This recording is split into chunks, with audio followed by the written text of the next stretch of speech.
I'd like to call the committee to order. We're meeting today to consider H.R. 5430, the United States-Mexico-Canada Agreement Implementation Act. And Senator Sass isn't here, but he's a new member of the committee, so I'd like to welcome Senator Sass to the committee. And he's joining the committee on one of the most important pieces of legislation we can do this year.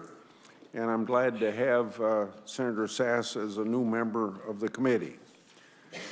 On December 13th, 2019, the Senate or the House of Representatives received the bill to implement the USMCA agreement.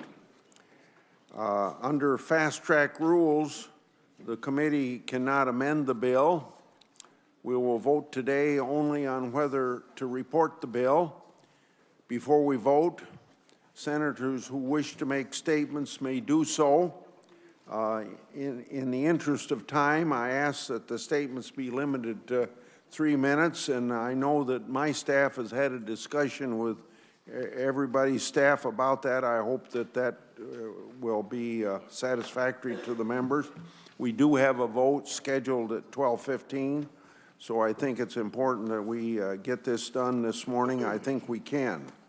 After statements, I'm going to introduce staff and administration officials here to provide an overview of the bill and answer any questions, and then we will then vote on the bill. President Trump promised to deliver a strong, updated trade agreement with Canada and Mexico that would reflect the realities of the 21st Amendment. He made this an issue in his campaign, so I suppose this has been an issue that's been around now for more than 3 years. He promised that it would command broad support, and I think President Trump has delivered. The House of Representatives voted overwhelmingly and in a bipartisan way support of the USMCA bill. Now the Senate must act. I'm confident that this bill is going to make it to the President's desk, and I'd like to express a few reasons why I think that way. USMCA will bring much needed certainty and real benefits to America's farmers, workers, and businesses. Farmers are getting better and more reliable market access, which farmers badly need. Workers will see thousands of new jobs, particularly in high-wage manufacturing industries. Businesses will have an agreement that reflects the realities of modern commerce, including for the $1 3/10 trillion U.S. digital economy. USMCA corrects the enforcement flaws that very much plagued NAFTA and ensures that the parties will be held accountable to their commitments. The USMCA has the support of hundreds of organizations representing a wide range of the economy, agriculture groups, business groups, and labor groups. I would like to enter into the record a non-exhaustive list of representatives of this support, and I'll do that without objection. The road that we traveled to arrive at this meeting today tested my patience at times. As an example, taking 3 or 4 months to get the President to remove steel and aluminum tariffs. I don't know how many White House meetings I attended where that was an issue, and I kind of got tired of hearing the words, "I like tariffs." And there are some aspects of this bill that I don't particularly like, but as I reflect on how we got here, I'm proud of the hard work of many individuals that made it possible to achieve a strong agreement and a bill that could garner broad support. And I would put at the top of that list the hard work that Ambassador Lighthizer put into it. The bill before us today has something in it for everyone, and it's not often that we can say that about an implementing bill. I ask my colleagues to vote with me to favorably report the bill, because I'd like to get this to the President's desk. Senator White. Thank you very much, Mr. Chairman, and a Happy New Year to all, and look forward to working with all our colleagues. Have been trying to touch base with Senator Sass, and we'll look forward to having him here. This morning, the Finance Committee kicks off 2020 with the new NAFTA. The last few years have delivered one trade gut punch after another to America's exporters, particularly our farmers and our manufacturers. It began when then presidential candidate Trump talked about pulling the United States out of NAFTA, and that set the tone. It's been followed by the administration driving away a number of our traditional economic allies. 3 years of chaos, trade chaos, has hurt investment in America and caused farm bankruptcies to surge. Many foreign markets are more closed off to American exports today than they were on the day that the president took office. The Finance Committee now has an opportunity to provide a real measure of certainty and predictability to Americans who want to grow things here, who want to make things here, add value to them here, and ship those products around the world. That is what is on offer this morning. The new NAFTA makes a few key changes to our approach to trade that I'm going to address briefly. First, on the enforcement issue. Year after year, decade after decade, presidents and lawmakers of both political parties have paid lip service to the importance of enforcing trade laws. But all along, what this country did on enforcement was just too weakless. It didn't have any teeth, and it was too slow to protect American jobs from trade cheats. In my view, workers saw through all this lip service a long time ago. When the Trump administration sent up the first version of the new NAFTA agreement, it sure just looked like more of the status quo. It didn't cut it. The language that they offered on enforcement basically didn't enforce anything. It was just pretty much business as usual. So I, as the ranking Democrat on this side, reached out to our colleague from Ohio, Senator Brown, who has been a crusader for tough labor law enforcement as long as anybody in public life. We said we were going to fix it. And Senator Brown and I reached out to many of you.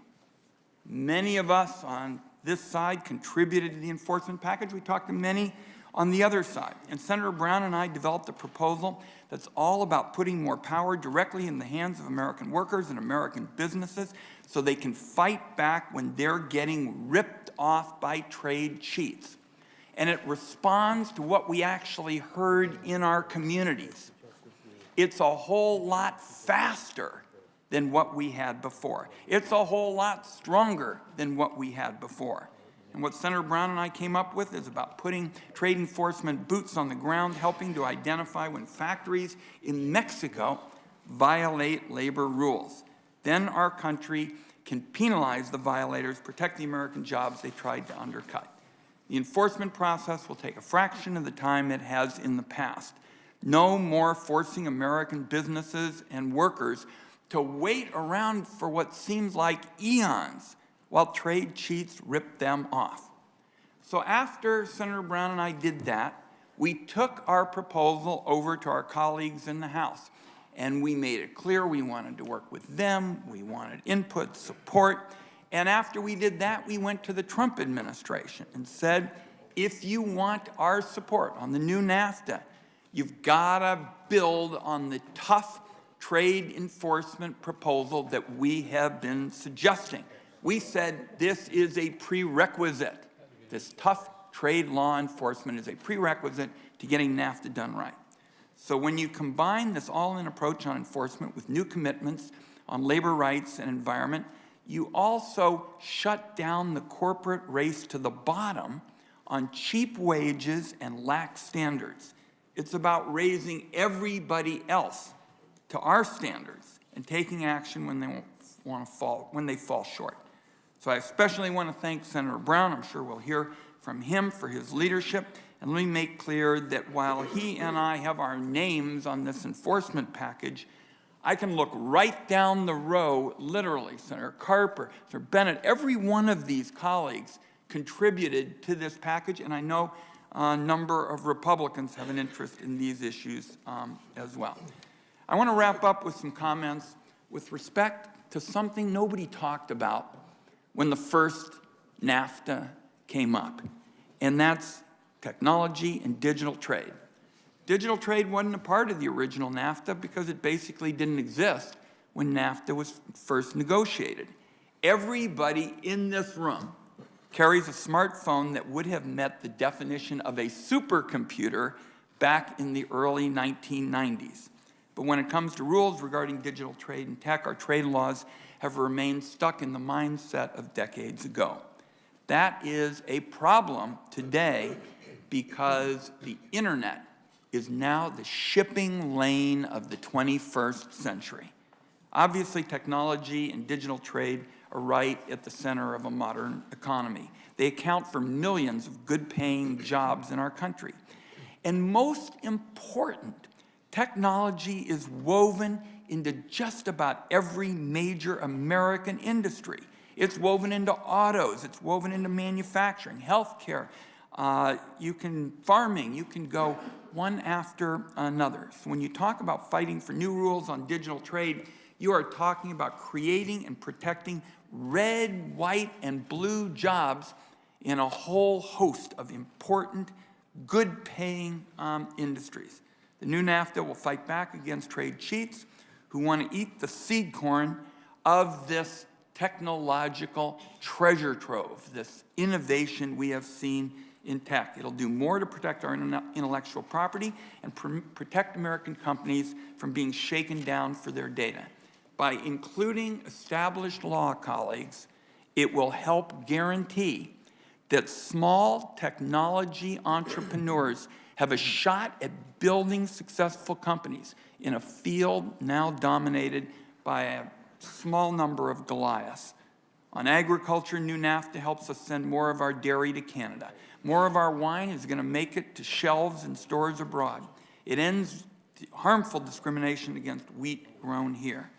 So these are all significant areas of improvement. In my home state, 1 out of 4 jobs revolves around trade. The trade jobs often pay better than do the non-trade jobs, and almost all of them are small and medium size. I want to wrap up with just 2 very quick points, Mr. Chairman. First, I think we all ought to thank Ambassador Bob Lighthizer, who I call the hardest working man in the trade agreement business. He has talked with a lot of us on multiple occasions. He is a straight shooter. You can't ask for more than that. And colleagues, I guess that's what you get when you have an alum of the Senate Finance Committee, a former staff director. I also want to I see Senator Sass been trying to call you and welcome you. We're glad you're here. And I'm going to close with just one last point. The legislation this bill we're taking up today, may be the most significant economic issue the Senate addresses in 2020. Obviously, the Senate will also be holding an impeachment trial in the days ahead. Both of these are extraordinarily important matters that deserve to be addressed by the Senate with utmost seriousness. The new NAFTA agreement must not be used as a convenient excuse to shut down any other business before the Senate. Mr. Chairman, it's been a pleasure to work with you. We've got a lot to do in 2020. I'm looking forward to going ahead with our bipartisan healthcare efforts, for example. So we got a lot to do in 2020, and I thank you for arranging this morning. But thank you very much for your cooperation. This is the order of the first 4 or 5 that I have on the list here. Mr. Crapo, and then Senator Menendez, Senator Roberts, Senator Carper. So now Senator Wyden, or Senator Crapo for 3 minutes. Thank you, Mr. Chairman. I too welcome Senator Sass to the committee. And I want to thank you, Mr. Chairman, and Senator Wyden for your hard work on this. I also agree with both of your supportive comments. I want to thank Ambassador Lighthizer and President Trump for helping us get to this place as well. That we are voting today on the U.S.-Mexico-Canada agreement is welcome news. I've long maintained that the original North America Free Trade Agreement, NAFTA, needed to be renegotiated.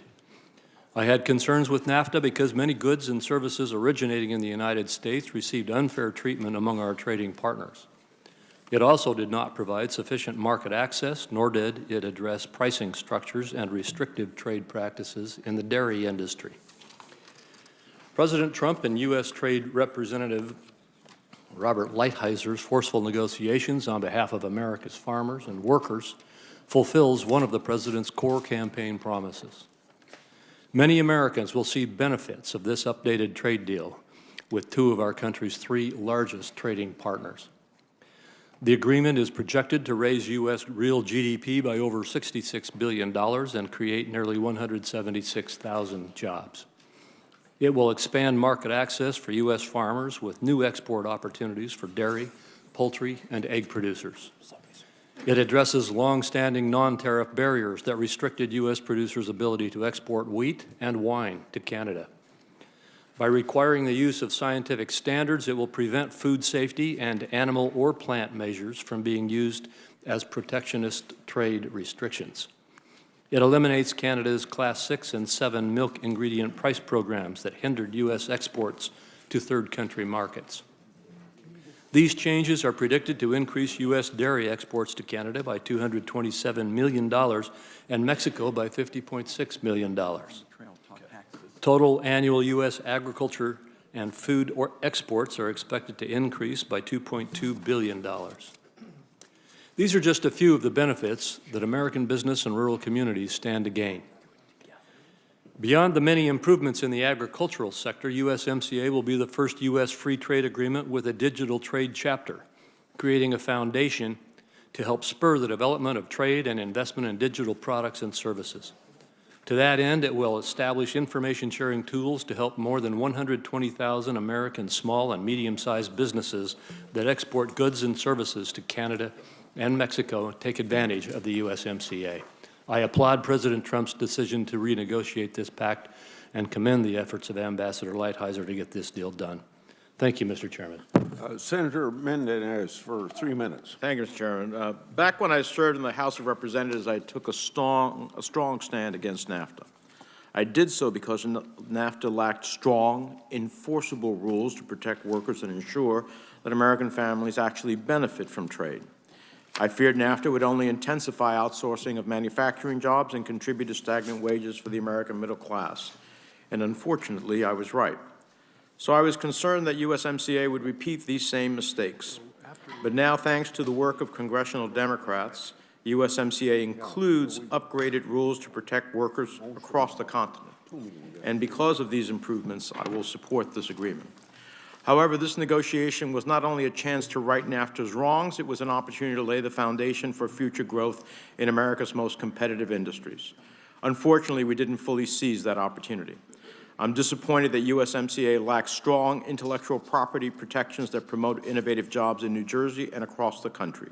Future trade agreements must do more to encourage, protect, and reward American innovation. And finally, we have to be clear-eyed about the oversight that lies ahead of us to make our trade policy work for American families. This implementing bill gives USTR tremendous leeway to choose whether to enforce certain labor violations. It gives USTR the power to grant or deny individual automotive companies additional time to comply with the complex rules of origin. And these are serious concerns. Even beyond USMCA, we've seen the administration's trade policy sow confusion in other areas. A threat to put tariffs on Mexico over immigration, unclear criteria for our constituents seeking tariff exclusions, and a China deal that may or may not put an end to the intellectual property theft, cyber espionage, and government subsidies that have damaged America's economy for over a decade. We can debate whether these were the right policy choices, but we should all be able to agree that USTR must be transparent with the American people about the choices they make. So in order to do that, I plan to introduce a bill to establish an Inspector General for the USTR. Nearly every other cabinet-level agency has a statutory Inspector General to increase transparency, make government more accountable, and crack down on waste, fraud, and abuse. It's time USTR had one as well. And I look forward to working with members of the committee and you, Mr. Chairman, given your deep history on these issues, to bring a new era of accountability to our trade policy to the benefit of American workers and their families.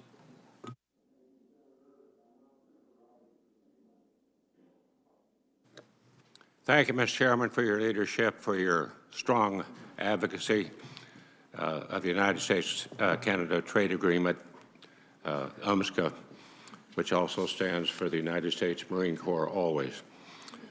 I also want to recognize the efforts of Ambassador Lighthizer and Dowd. They worked overtime to get this done, and the whole team at the USTR. Crafting a final product that could gain the support of so many stakeholders is no easy task, especially in today's climate politically. I would just like to say on behalf of the farmers, ranchers, growers in Kansas and all over the country,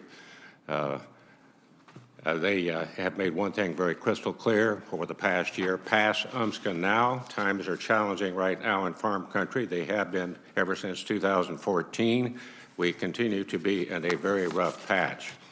Now, we passed a farm bill a little more than a year ago to provide farmers and ranchers with the certainty and predictability they need to be successful producers. But as important as a farm bill is, I have heard from folks around the country, it is clear they need reliable markets both domestically and abroad. And for this reason, I will be supporting the passage of USMCA. I want to say something about the original NAFTA agreement.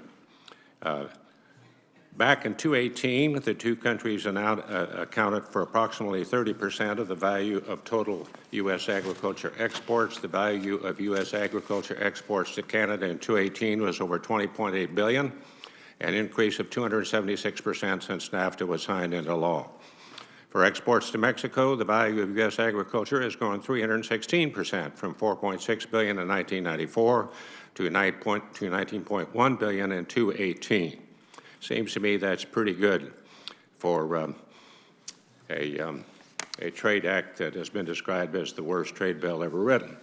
I have noticed that because I helped write the bill along with Kika de la Garza, the beloved chairman of the House Ag Committee at that time. And according to the U.S. International Trade Commission, the ITC, this is going to provide even more growth potential for America's future. Now, what I've been hearing from Kansans is what we need to do is get this trade bill done. Simply put, ASAP, get it done. If we are not leading the charge and setting the rules, other countries will, and they are. LBJ once said, sometimes you just have to hunker down like a jackass in a hailstorm. And that's just about the way our farmers have been doing for the last 4 years. I don't think we have to do that. I also do think it's good advice. There's a lot of trade cactus out there, trade tariff cactus. I just don't think it's a good idea that we try to sit on every damn one of them.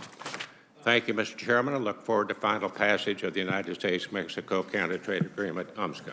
Thank you, Senator Roberts. Now, Senator Carper for 3 minutes. Thanks, Mr. Chairman. Colleagues, I'm reminded today, as we celebrate John Thune's 59th birthday, of an occasion that occurred in the White House. I was chairman of the National Governors Association. We had all the nation's governors gathered with President Clinton and his cabinet vice president Gore. And one of the things we talked about then was NAFTA, and why why was he interested in pursuing NAFTA. And what he said, he talked about World War II, the end of World War II, the rest of the world was on his back, and we were the 800-pound gorilla in the room. We allowed other nations to put up trade barriers to keep our goods out, goods and services out, and we allowed them to continue to sell to us largely without impediment. And he said the reason why we need NAFTA and other trade agreements is not to allow other countries to sell their stuff to us, but to make sure that our businesses have the opportunity to sell to them. And they put NAFTA in that context. And was it everything we hoped it would be? No. I like to say if it isn't perfect, make it better. It wasn't perfect, and we need to make it better.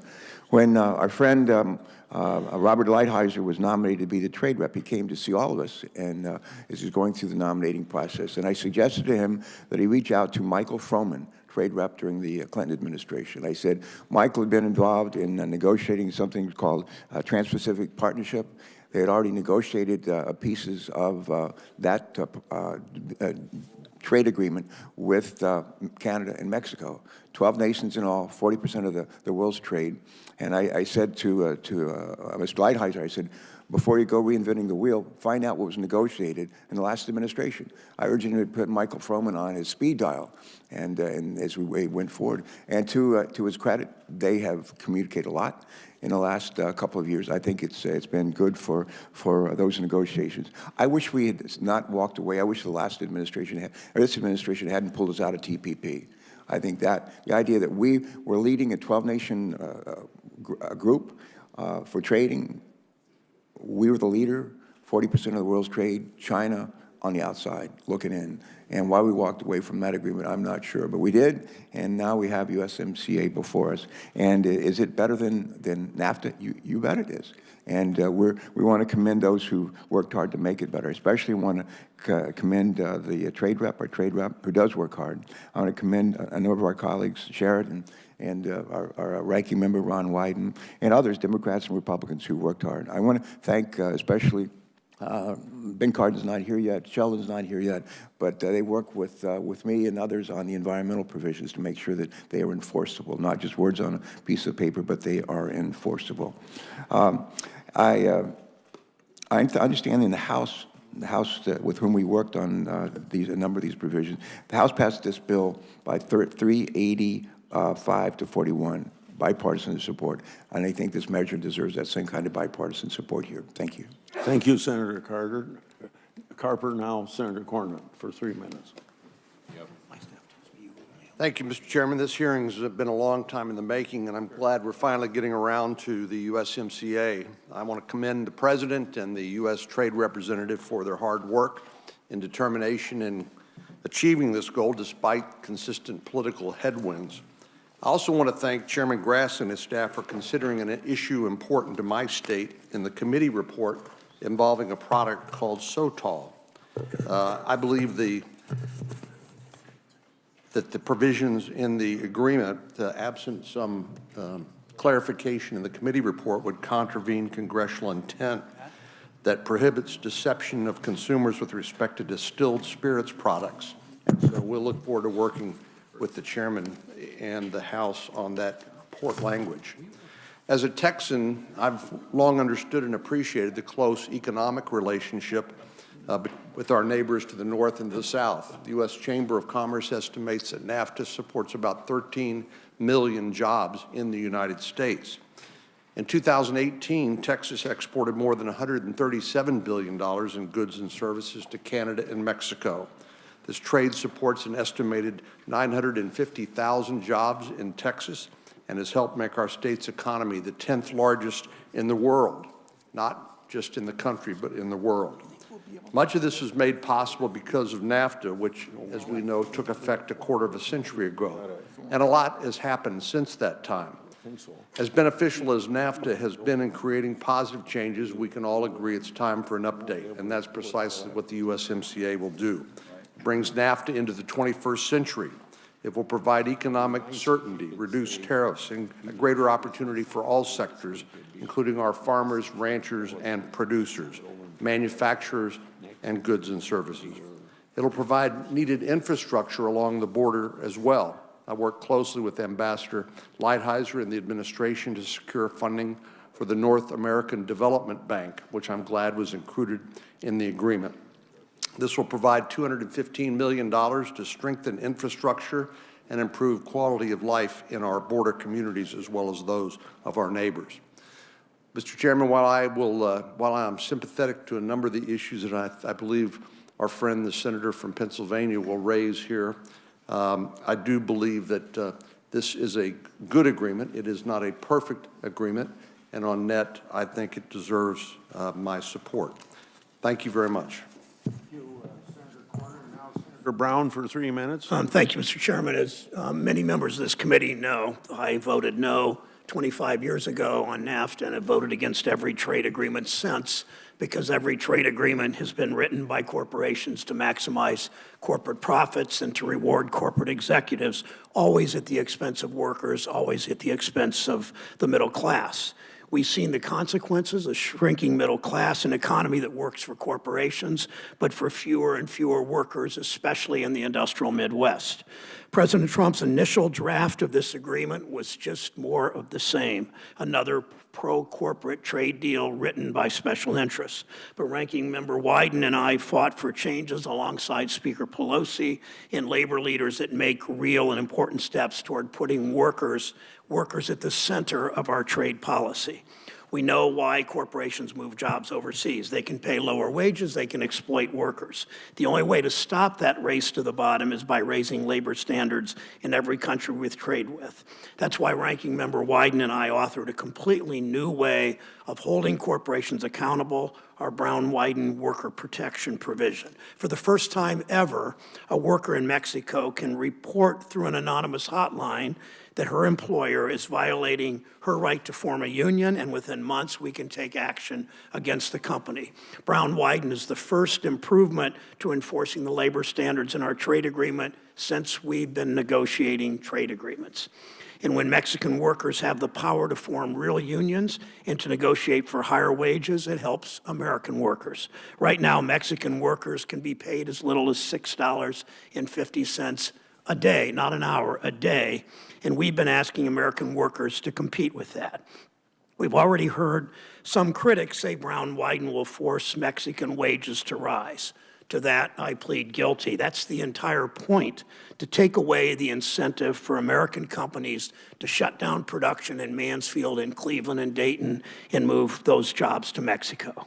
I want to especially, again, thank Chairman Wyden. Without him endorsing this proposal and pushing it aggressively in the face of an administration that simply didn't want to write strong labor standards, and Senator Wyden and I and Speaker Pelosi and labor movement made the president and Mr. Lighthizer understand there was no agreement unless workers were at the center of the agreement.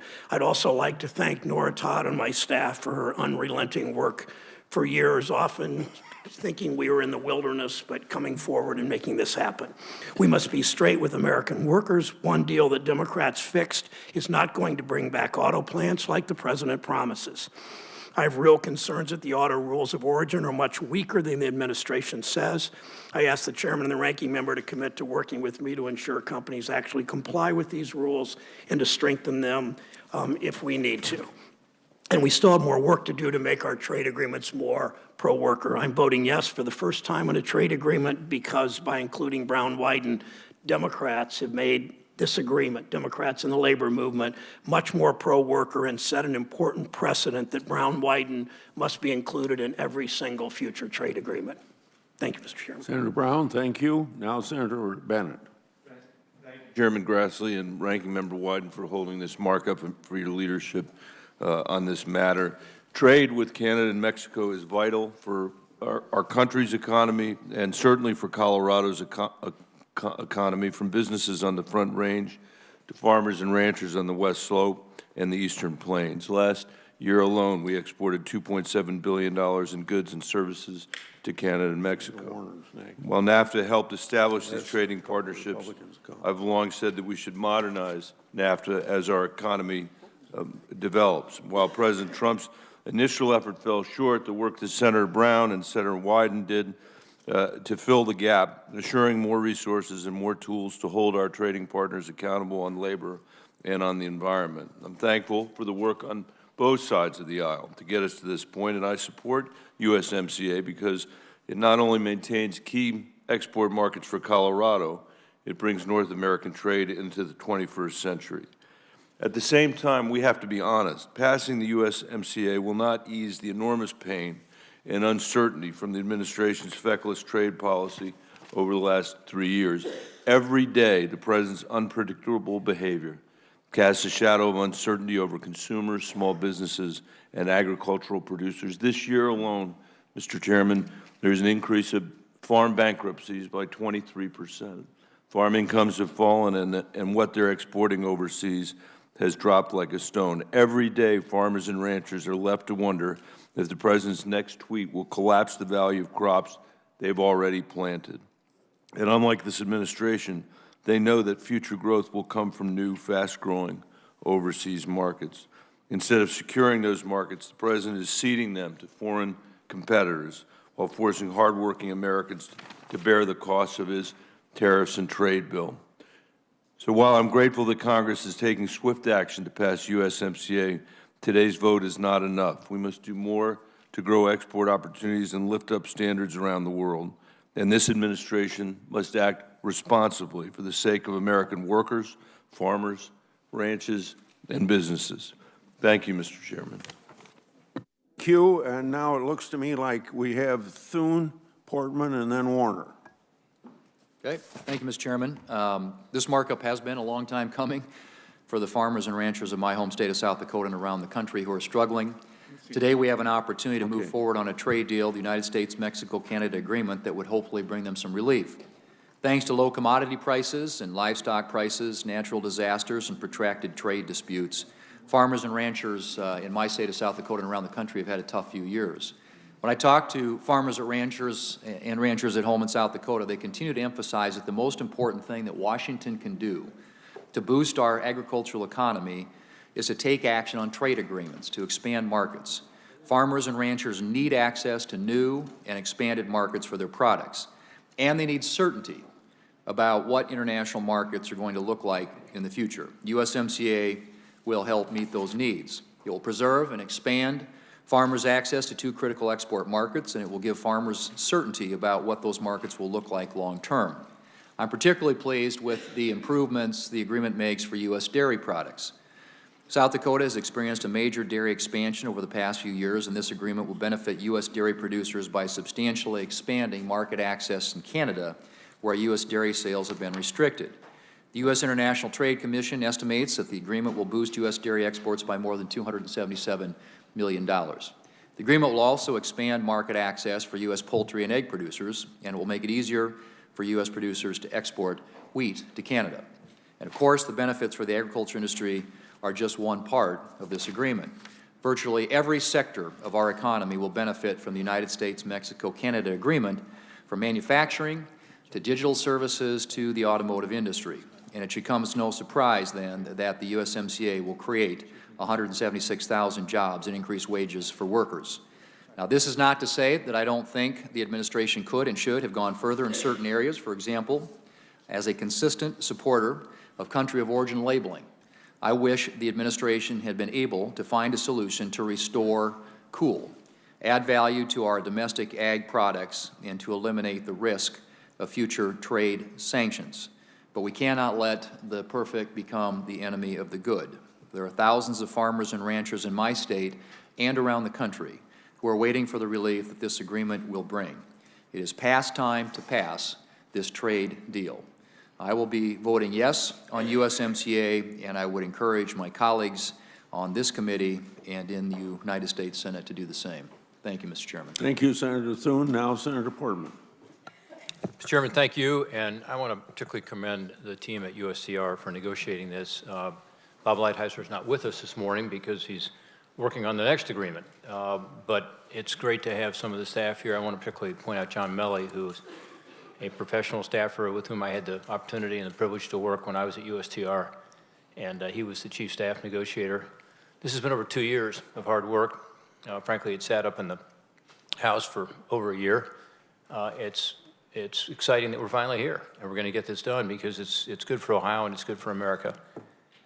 It also is important to me that there was a strong vote in the House because it shows that trade can be bipartisan and that we do have a consensus in this country that we want to export more. We want to do more trading because trading is good for our country. I support USMCA because I believe it is a pro-trade agreement. It opens new markets. That was talked about earlier. John Thune just talked about its benefits for agriculture. That's certainly true, but also in other ways. It reduces trade uncertainty with the first ever digital trade chapter for NAFTA. Really important because this is increasingly part of trade, particularly in Ohio. We've got a lot of internet companies that are going to be benefited by this. It also eases the customs burden for small sellers by raising the protectionist de minimis caps in Canada and Mexico. We should have been able to do even more, but this is great success. And again, congratulations on what I know is some tough negotiating there. That helps a lot of our small businesses in Ohio.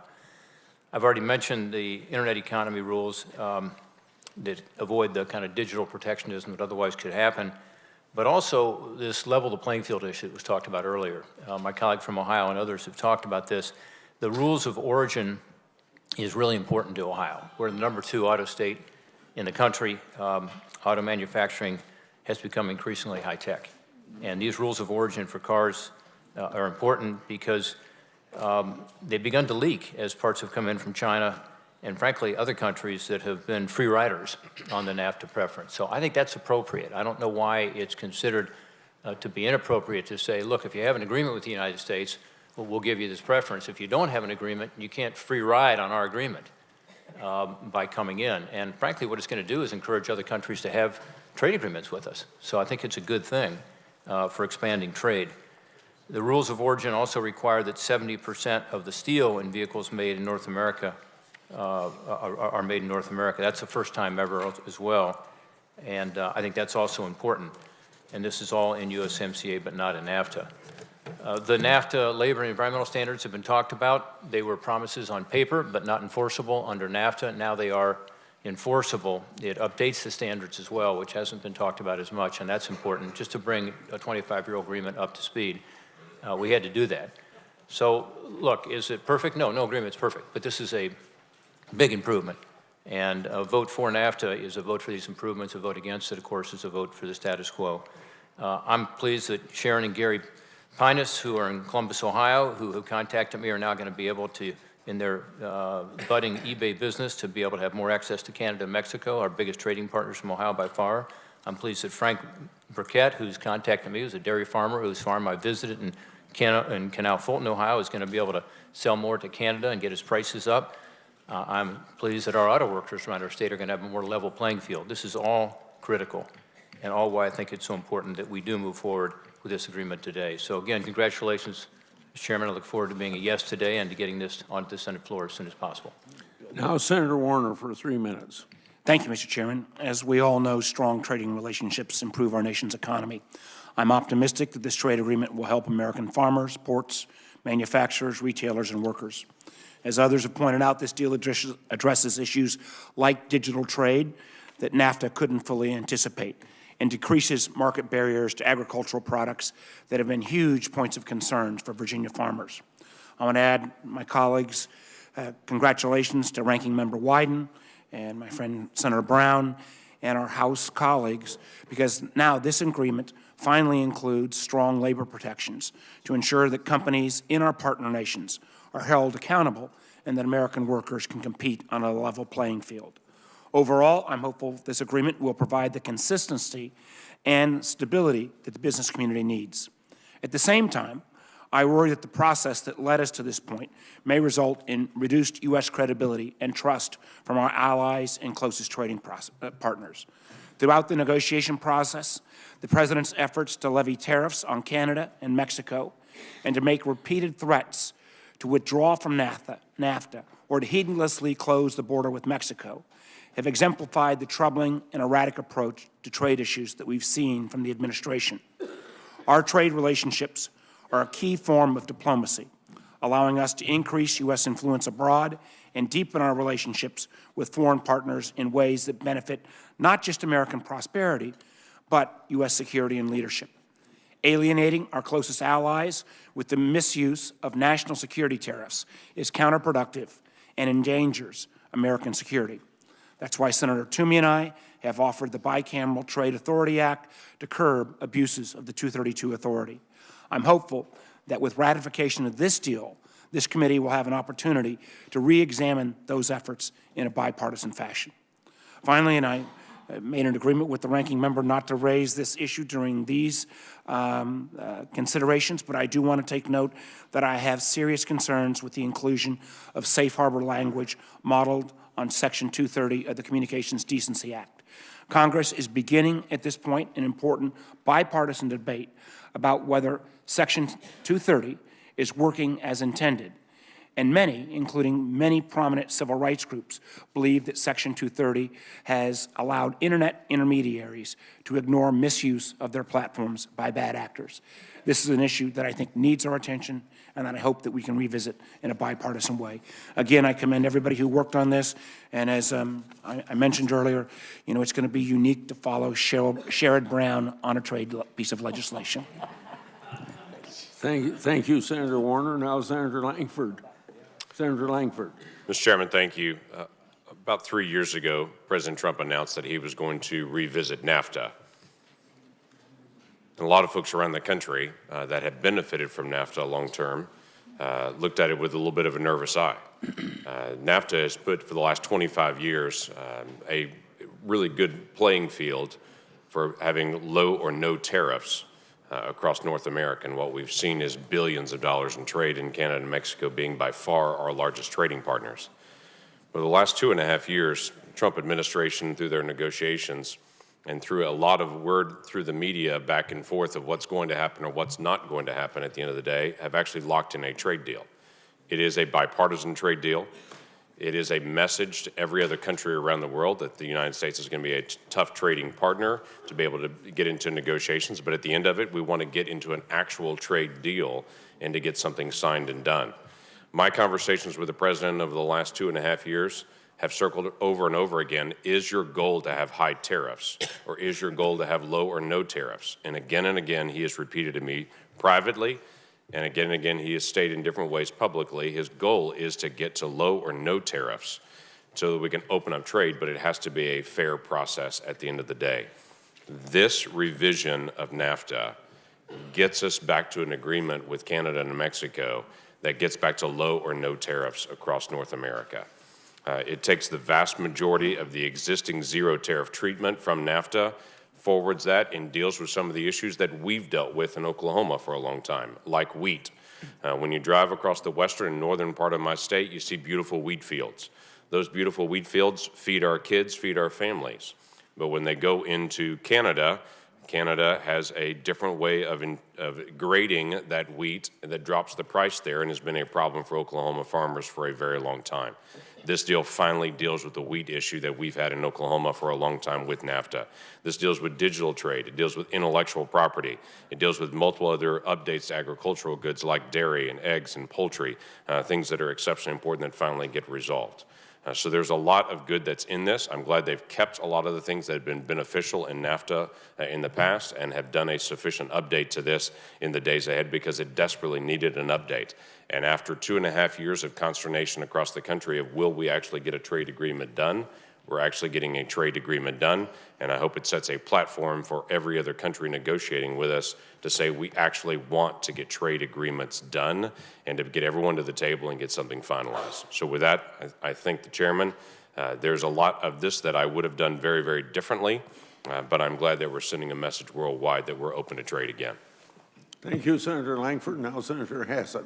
Well, thank you, Chairman Grassley and Ranking Member Wyden, for holding this markup to consider the trade agreement among the U.S., Canada, and Mexico, known as the USMCA. International trade, when done right, helps businesses and consumers alike by expanding opportunity, reducing costs, and boosting economic growth. In evaluating any trade deal, including the USMCA, I use two key benchmarks. First, trade deals must help level the playing field for New Hampshire's and our country's innovative businesses that are competing in the global economy. And second, trade deals must contain strong enforcement mechanisms that protect workers, consumers, and the environment. Thanks to the diligence and good faith efforts of both Democratic and Republican negotiators, the bipartisan USMCA now meets both of these standards, and I support implementing this agreement. In terms of competition, the USMCA boosts American businesses by modernizing our current trade agreement, which predated internet commerce, to protect the flow of digital trade and to better safeguard intellectual property. The agreement also cuts red tape for small exporters by allowing electronic filing of customs forms, an important provision for a small business state like New Hampshire. In addition to cutting red tape, the deal cuts costs for small businesses by increasing the share of shipments to Canada and Mexico with duty-free status. Further, the USMCA removes long-standing trade barriers that have prevented dairy farmers in New Hampshire and other states from accessing the Canadian market. When it comes to enforcement, the bipartisan deal that Democrats negotiated with the administration contains major improvements to the agreement. First off, I want to commend Senators Brown and Wyden on their efforts to ensure that the agreement contains strong labor enforcement mechanisms, which helps remove incentives that would otherwise encourage the outsourcing of jobs. The bipartisan agreement also helps protect consumers from soaring pharmaceutical prices by eliminating provisions that would have shielded brand-name drugs from competition. And the USMCA contains funding for environmental protection and measures to help ensure that the administration follows through with enforcement of environmental provisions. I'd like to commend Senator Carper for his work on developing and incorporating those provisions in the agreement. The bipartisan USMCA will work to increase the competitiveness of American businesses while ensuring the protections in the agreement are effectively enforced. And I will vote in committee and on the Senate floor to support the agreement. Thank you. Thank you, Senator Hassan. Now, Senator Daines. Mr. Chairman, thank you. Today marks a very important step for farmers, for ranchers, and small businesses across Montana, as well as around our country. Advancing this important trade deal between the United States, Canada, and Mexico out of the Senate Finance Committee will bring us one step closer to providing more certainty and better access to markets for Montana agriculture. I think it's worth noting, you look at the top 4 largest trading partners of the United States in terms of just dollars. It's China, Canada, Mexico, Japan. It's important to stay focused on these large trading partners. We got the good deal with Japan done recently. The Phase 1 China deal is imminent. And now we're going to be moving forward here with Canada and Mexico. This is progress. You think about that 95% of the world's consumers live outside the United States. As I think about my farmers and ranchers back home, it's all about access to these markets. I'm grateful to see us making progress in that regard. My farmers and ranchers across Montana consistently tell me about the importance of trade and the need to move this critical agreement forward. I repeatedly called on Congress to take action on this trade deal. I'm glad to see it near the finish line. You see, in Montana, ag is more than just our #1 driver of the Montana economy. It is very much our very way of life in Montana, and this agreement will help ensure we maintain critical access to Canada's and Mexico's important markets, that we can maintain it and, importantly, expand it. This trade is expected to create almost 180,000 new American jobs, boost our economy by more than $70 billion in GDP. In fact, in 2018 alone, Montana had $731 million in total exports to Canada as well as Mexico. For our producers and our ag-related industries in Montana, this would help provide certainty and alleviate some of the challenges and obstacles they faced over a very tough season back home in Montana. Additionally, not only advancing USMCA will improve our trading relationships with Canada and Mexico, it also allows for more focus and energy to be placed on opening these new markets for Montana ag, energy, and our small businesses. Ongoing efforts to level the playing field and reduce barriers to trade in China, the EU, Japan, and other critical markets continues to be essential, and I will continue to work with the chairman and the administration to get it done. Again, thank you, Mr. Chairman, for your leadership on the U.S.-Mexico-Canada agreement, and I look forward to supporting it today and voting for it on the Senate floor soon. Senator Cortez Masto. Thank you, Chairman Grassley, Ranking Member Wyden, and Ambassador Lighthizer. I want to begin by thanking you and your staff for all of the good work that and literally tireless work that you have done to negotiate a bipartisan agreement that begins to provide certainty to our businesses here and at home in Nevada. Trade is one of the top concerns I hear from Nevadans. During my time in the Senate, I have heard directly from around 100 business owners in all 17 counties in my state, including the dairy industry, that say they need stability. Nevada exports over $1.8 billion in goods to Canada and Mexico, which creates thousands of American jobs in my home state.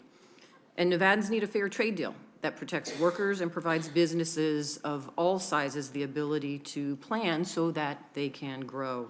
Nevadans are concerned with tariffs, market access, a trade war with China, and this USMCA agreement. Here in Washington, I believe we have been making some progress in a bipartisan way to improve and modernize some of these trade agreements. However, I remain concerned that the president and his policymaking by tweet undercuts the effective bipartisan work that is being done. It impacts markets and the ability of Nevada businesses to plan for the future. And Nevada's workers should have a peace of mind that their jobs won't be threatened by erratic policymaking in Washington. During this process, I made it very clear I supported the incorporation of the Wyden-Brown proposal, and I want to thank my colleagues, Senator Wyden and Senator Brown, for fighting to incorporate this proposal into the trade agreement. I am thankful we were able to come to a bipartisan compromise and include important labor protections and enforcement provisions. I am proud of Nevada's strong tradition of organized labor. That is why I understand how important it is to protect and fight for unions, to strengthen their bargaining rights so that working families can organize for safer workplaces and better wages. I vowed to fight to ensure workers' rights are protected in any trade deal. Because labor was at the table when these deals were negotiated, we were able to come to an acceptable agreement. I'm also pleased to see in this trade deal that the dairy industry in Nevada will benefit as well. I acknowledge that this deal is not perfect. It alone will not solve outsourcing and economic inequality. I know our friends in the environmental community have concerns about this agreement falling short on addressing the climate crisis. I share their sentiment that this administration has repeatedly failed to address or acknowledge the climate crisis. That is just one of the reasons why I will continue to fight for real investment in renewable energy technologies and the protection of our precious natural resources and the environment. These concerns need to continue to be addressed, and I look forward to working with my colleagues to address these concerns. Overall, I am pleased to be able to support this bipartisan trade agreement today. Thank you. Thank you, Senator. Now, Senator Toomey. Thank you, Mr. Chairman. I think it's worth starting with a reminder of how we got this process started. NAFTA is, after all, a free and fair and reciprocal trade agreement. There are 0 tariffs on 100% of manufactured goods that trade across our borders, 0 tariffs on 97% of agricultural products, and very, very few obstructions of other forms. Now, NAFTA needed to be updated because it's an old agreement and the economy has changed. But that's not the real reason that this agreement was renegotiated. The real reason was because we have a trade deficit with Mexico, and the administration deemed that to be unacceptable. So I think it's useful to think about USMCA as consisting of NAFTA with primarily 2 categories of changes. One is a category of changes that modernize it, takes into effect and basically codifies existing practices in the digital economy. But the second category are the changes that are meant to diminish trade and investment. And this, my colleagues, is what I think is wrong with this agreement. It's the first time we're ever going to go backwards on a trade agreement. The country-specific rules of origins are completely antithetical to a continental free trade agreement and designed to raise the cost to American consumers of buying Mexican cars. The sunset clause, this thing goes poof in 16 years, it's gone. That is designed to have a chilling effect on investment. The ISDS mechanism, the Investor State Dispute Settlement Mechanism, is gone virtually in this agreement. And the new negotiations that came in the last few months, labor provisions, and the removal of the intellectual property protections for biologics, I think also take us backwards. Be careful about the ITC report. There's no economic growth here. There's a little tiny bit of growth that they attribute to the codification of the existing trade practices in digital technology, but they acknowledge that the trade restricting provisions will diminish jobs and economic growth. And they don't even attempt to quantify the adverse effect of the sunset clause. Finally, on process, in significant ways, it seems to me that this committee is getting rolled, and we shouldn't do that. We're being made increasingly irrelevant in a process of trade negotiation, which is a constitutional responsibility assigned to us. TPA is a delegated authority to the administration, and this agreement, Mr. Chairman, in my view, is not in compliance with TPA. Case in point, an example here is we're not having a mock markup today. As we all know, This is not a mock-up of a draft implementing legislation. This bill was already passed by the House. There's no amendments going to be permitted. No changes can be made. And in the past, every single trade agreement has come before this committee with a mock markup for the express purpose of allowing us to discover whether there's a consensus about some changes, which could be recommended to the administration in the form of amendments, and which could then be incorporated in a final draft. All of that is being dispensed with. So, Mr. Chairman, in my view, we've taken a free trade agreement that needed modernization, and there is modernization, but then we've slapped on all of these provisions designed to restrict trade and investment. We'll get no economic growth out of this, and we, the Senate, and the Senate Finance Committee are allowing ourselves to be marginalized. This should not be a template for going forward, and since it's not compliant with TPA rules, it seems to me it ought to be considered under regular order, where, by the way, there's plenty of votes to pass it under regular order.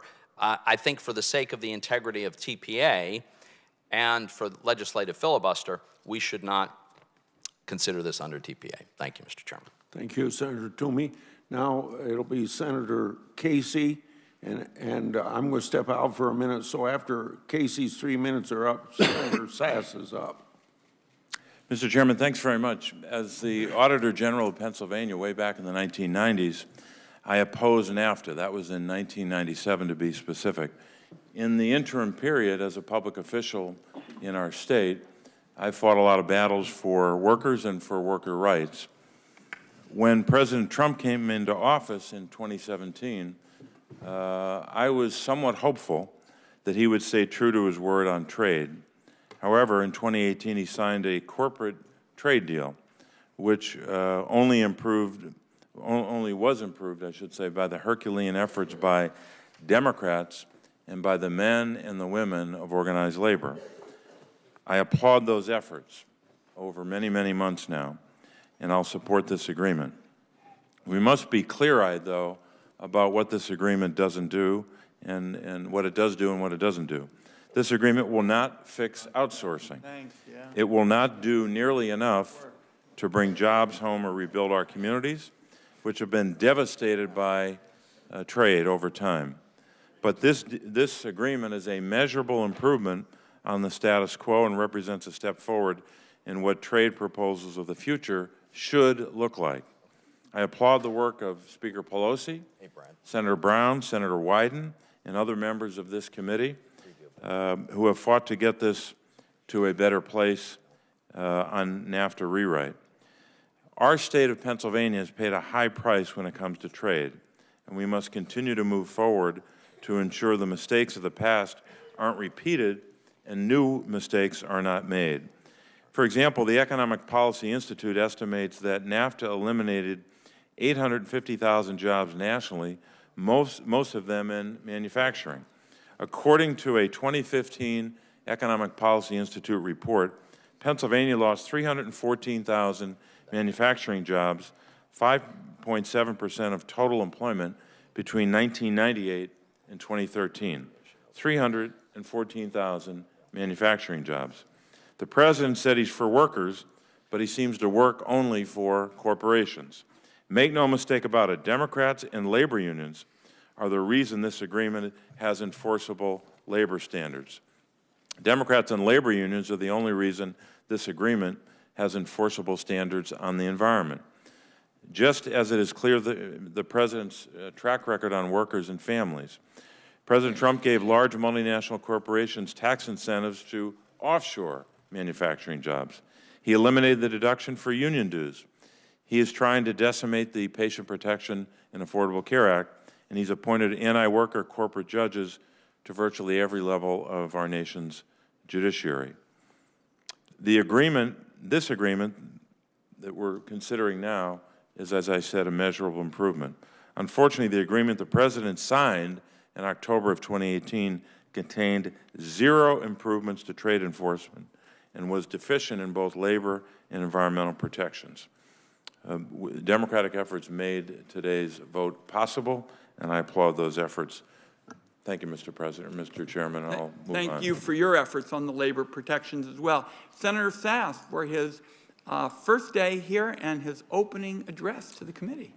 Thank you, Ranking Member. Opening address feels a little too august, but to you and the Chairman, thanks for inviting me. To all of you on the committee, you know there are good reasons why this is regularly referred to as the most powerful committee in the Congress. The work here affects moms and dads, farmers and ranchers, patients and doctors, taxpayers, present and future.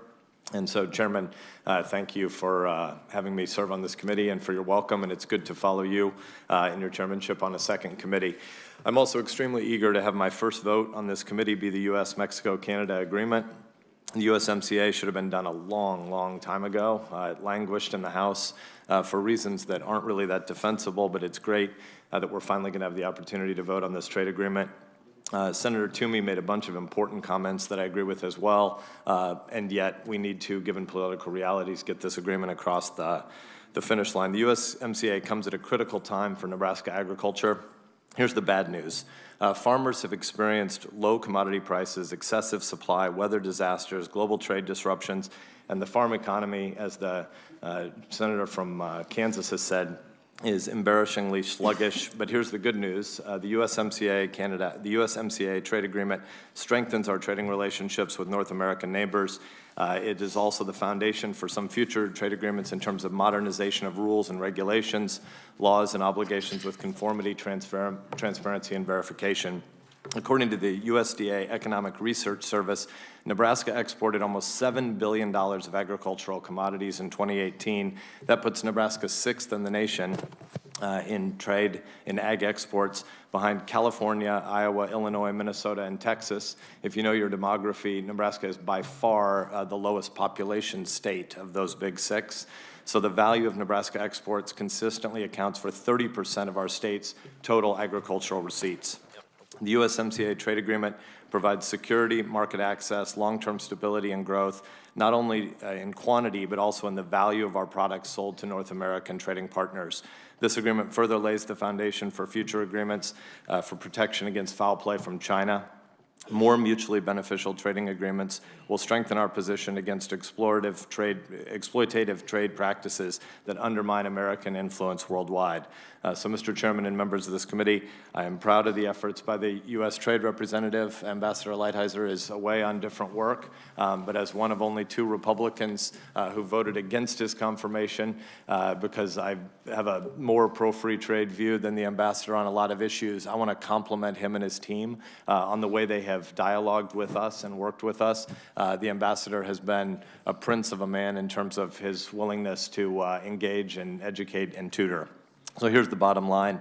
Nebraska's ready to keep feeding the world, and we need open trade markets to do so. We should get the job done. Thank you, Mr. Chairman. Senator Young for 3 minutes. Thank you, Mr. Chairman, Ranking Member. As all my colleagues have iterated, I'm pleased we've come to this moment in the Finance Committee. It's taken a bit longer than many of us would have liked, and I hope in the future free trade agreements can be considered more expeditiously. But nonetheless, here we have this agreement, USMCA, and while not perfect, I know how critical USMCA is for the state of Indiana and for our entire country, for farm country, for manufacturers, and for businesses of all sizes. In my state, trade certainty with Canada and Mexico is vital. Over 233,000 jobs are directly attributable to our trade with Canada and Mexico. Our exports total $19 billion worth of goods and services, with transportation equipment and chemicals and machinery among the largest export categories. Our auto exports to Canada and Mexico have significantly increased in recent years. Since 2010, they have more than doubled. But what's really important is that over 70% of transportation equipment exports come directly from small and medium-sized enterprises. By facilitating an environment that enhances market access to our largest trading partners, we support these local businesses that truly invest in workers through higher wages and other benefits, and we thereby strengthen our local communities. USMCA gives farmers much-needed tools through eliminating unnecessary market barriers, expanding market access, and improving processes around biotech approvals. Hoosier farmers benefit from a reliable trading relationship with our neighbors, especially as the future remains uncertain with many countries. For these reasons and for many others, I will be supporting USMCA. Thank you, sir.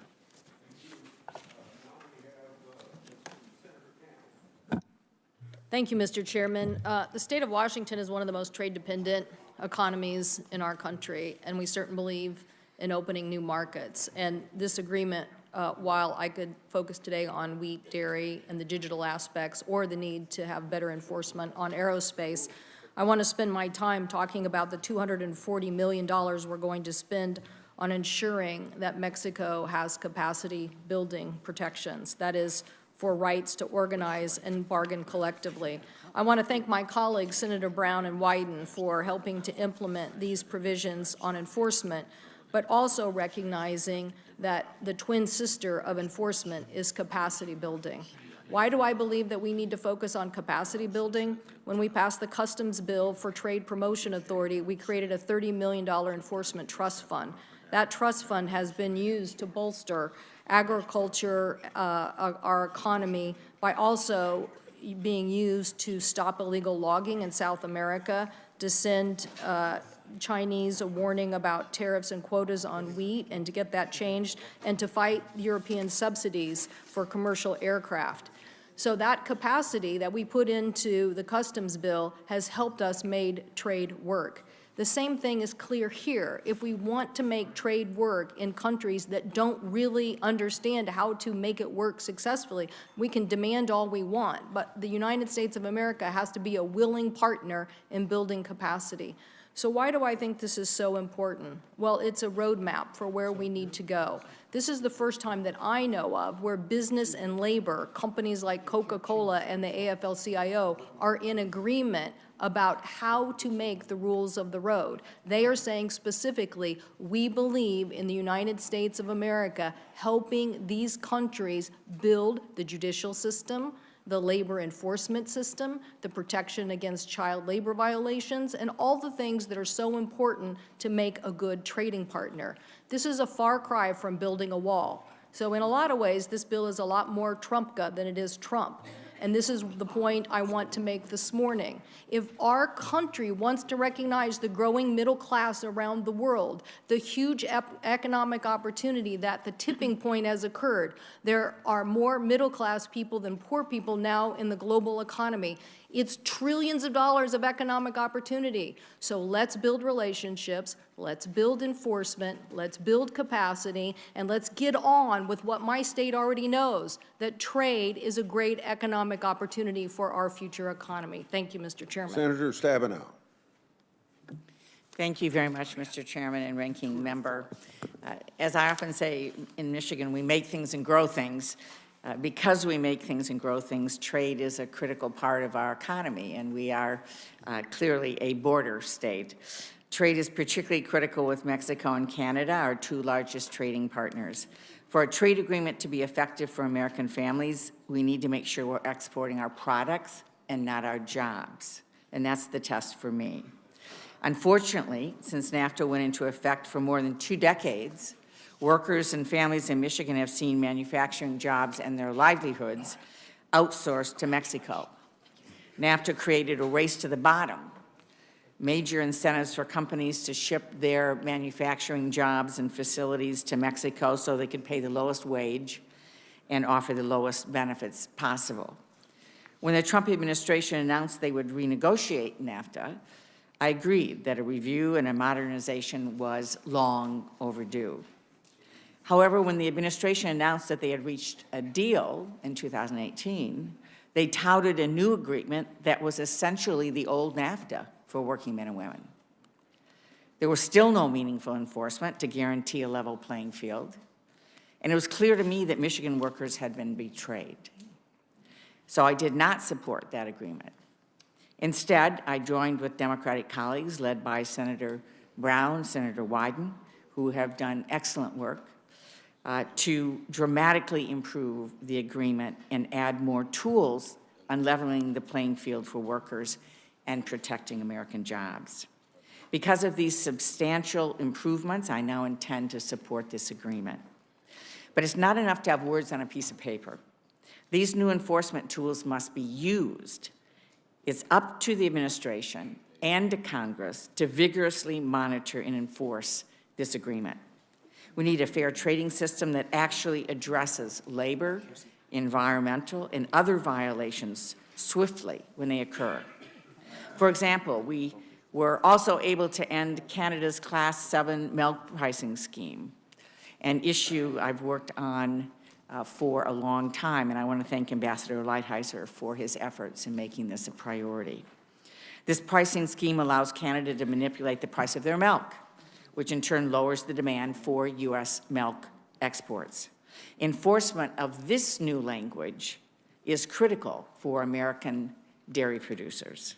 Again, making sure Canada abides by their obligations on dairy and ensuring Mexico follows through on their constitutional reforms will only be successful if the new enforcement tools Democrats secured are actually used.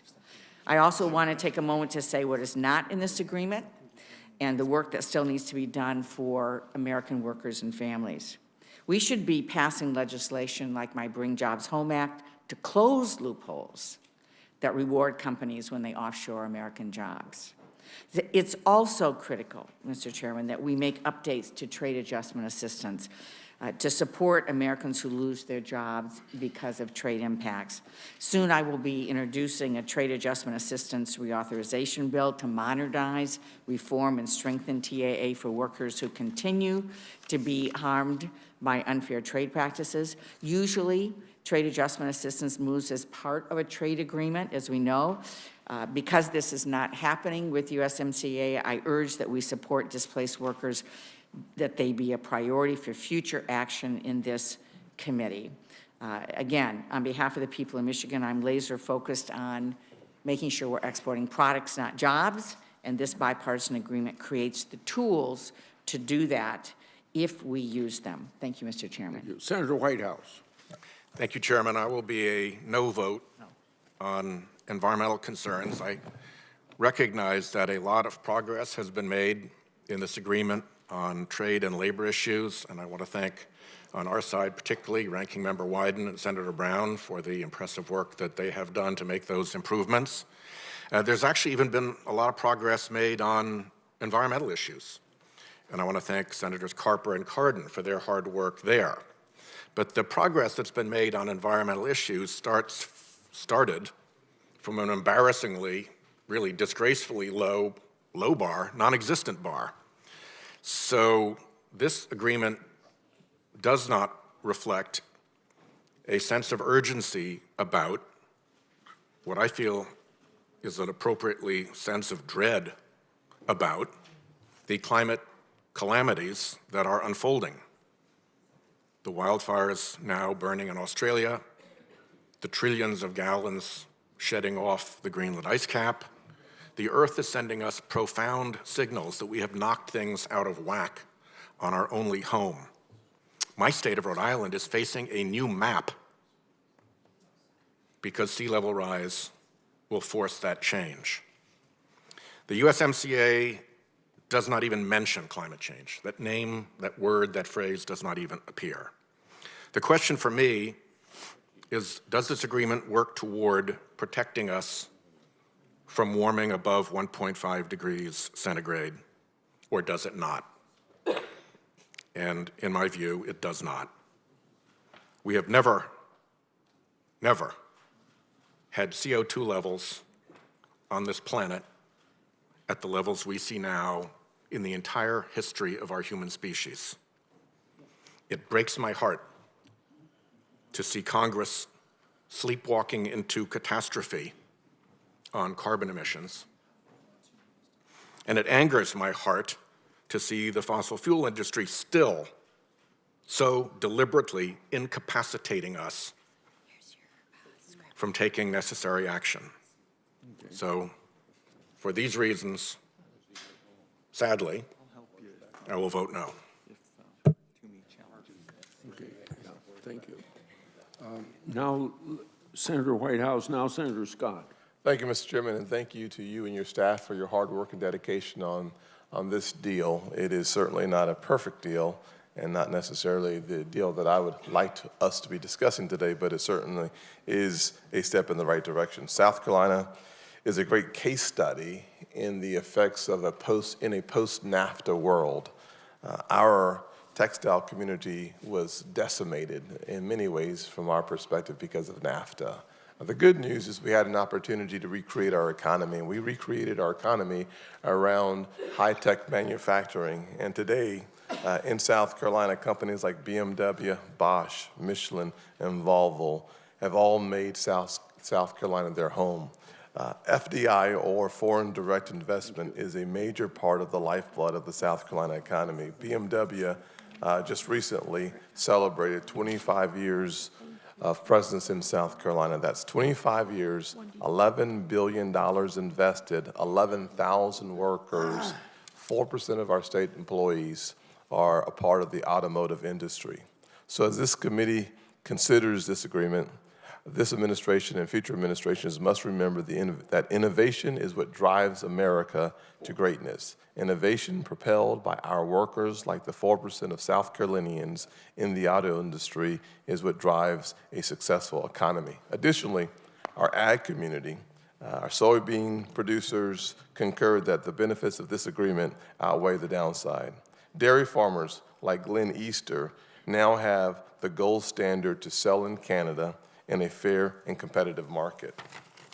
As this agreement moves forward towards implementation, I plan to keep a very focused eye on how the rules and regulations surrounding this new automotive regime are carried out. Our regulatory environment should never be one that stifles innovation. Thank you. Senator Cassidy. Yeah, thank you, Mr. Chairman. First, let me compliment the President and Ambassador Lighthizer and their staff for the USTR for the significant time they've spent fine-tuning this agreement. Y'all have worked hard. I applaud that, and I thank you for that effort. Ambassador Lighthizer has made himself available, and I also want to compliment him on that. That said, I take issue strongly with the process that is taken before us. As a body, we continue to drift away from regular order. We've not held a markup or allowed amendments, therefore giving members of this committee little input. There's one specific example I will give to that. The investor-state dispute settlement system is, when it comes to the energy sector, no longer allowed except for the super majors that contract directly with the Mexican government. But if you are the oil field service provider or the pipeline producer, you're not. Now, I can tell you, ExxonMobil can take care of themselves. But if you're the oil field service provider, maybe you can't.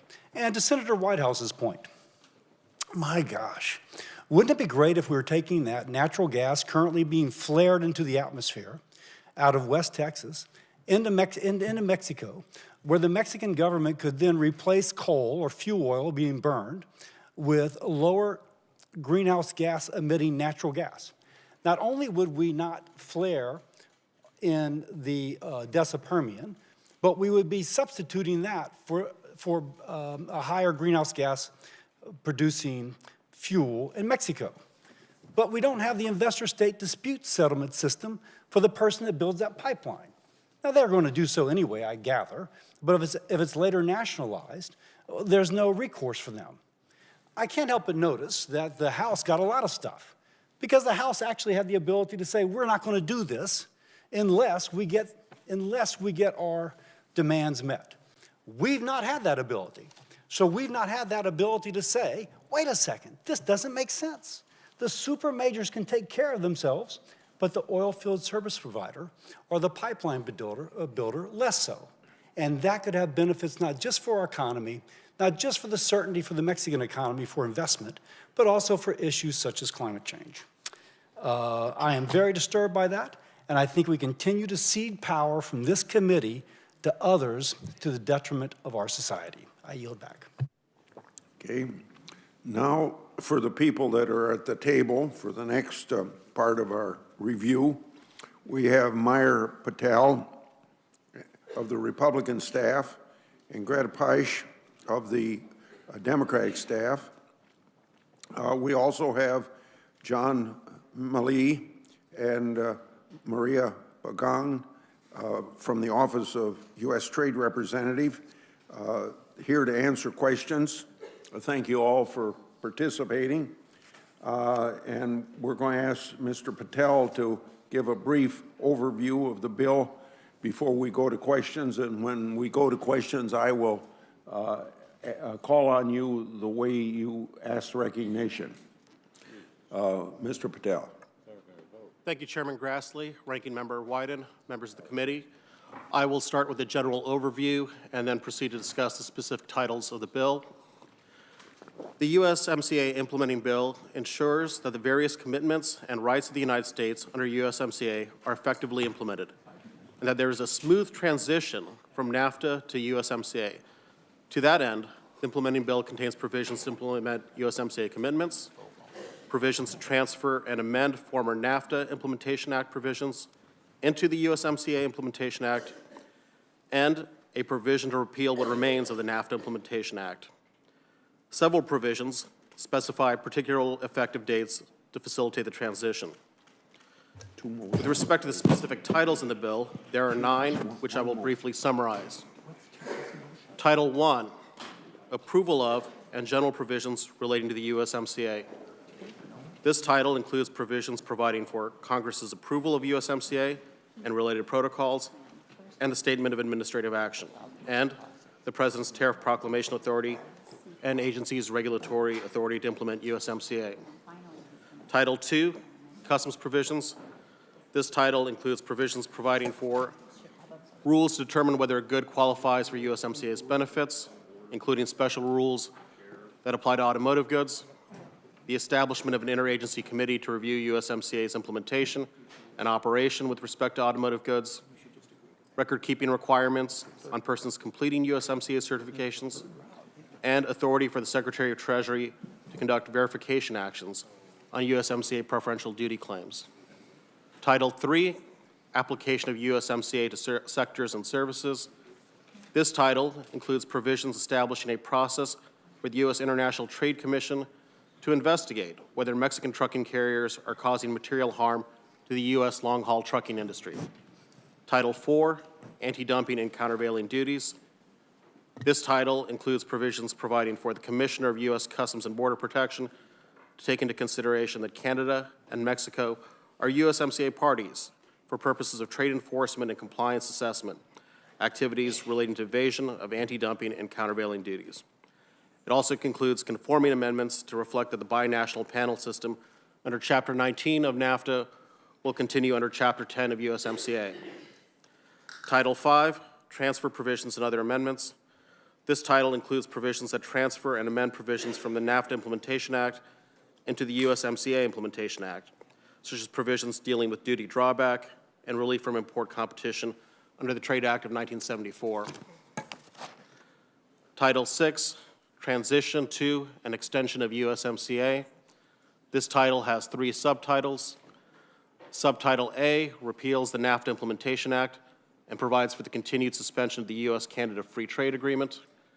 Subtitle B imposes requirements on the President to consult with the appropriate congressional committees regarding actions through the USMCA Joint Review Mechanism, including whether to extend the term of USMCA.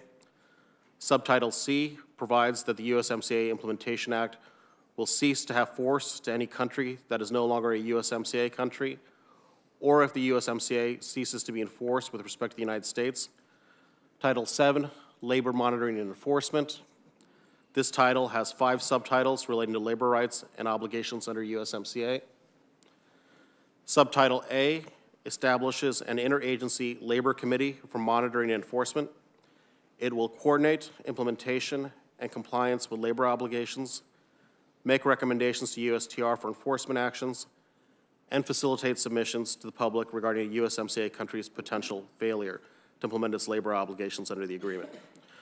Subtitle B provides that the Secretary of Labor will hire or assign 5 labor attachés to assist the Interagency Labor Committee. The attachés will be based at the U.S. Embassy in Mexico. Subtitle C establishes an independent Mexico Labor Expert Board that will issue assessments of Mexico's efforts to implement its labor reforms and compliance with its labor obligations under USMCA.